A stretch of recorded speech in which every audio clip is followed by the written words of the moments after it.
Allah cırgalı жашоо берсе алдамысың ол. Кейде кыйынчылык берсе алдасың ол. Күн ысыган болсо ысыган ямсың ол. Бүгүнгүдөй суу, свет, газ жок болсо бул дагы суу. Бирок ушул нерседе менде ката бардык нерсеге наалый бербейт. Бирок ошол эле учурда ошол нерселерге жооптуу инсандар дагы аманатка кыянат кылбастан кышка кыштай, жазга жаздай даярдык көрүшүбүз керек. Бирок эми болбой калды, өттү. Азыр эми Facebook'ка күнүнө 100 жолдан жазсагам свет өчөт. Өзүбүздө газ чыгатын жерибиз жок экен. Кем бизге сабыр кылат. Жыргагандан өчүрүп аткан жок. Жыргагандан эсин суранып аткан жок. Кайда эсин сөйлөп башка кылып. Аргасы болбой атат. Бул светти ишин кабырына көтөрүп кетпейт, уну сактап калгандай. Илажы жок болгон үчүн өчүрүп атат. Ошону туура түшүнөбүлө кем нерселерге экономдула. Көмүр жагатпаган, жыгач жагатпагандар, отун жагатпагандар көбүрөөк жагып, светти башканы абайлайт. Пайгамбар саллаллаху алейхи вассалам агып аткан дарыядан дары барсаңар дагы эконом кыла дейт.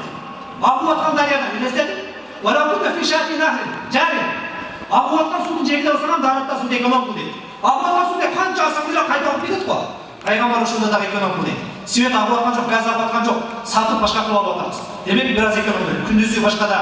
Анан ошол жанагы көчөдөгү асчылар башкаларды өчүп турсаган болот убактылуу. Мына кышча дагы 15 күн кыла калса.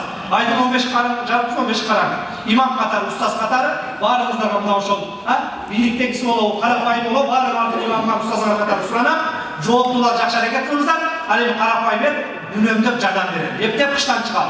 Кудайым буйрса өлмөгөн жерге жазып берет. Аллах таала баарыңыздан ыраазы болсун. Ибадаттар кабыл болсун.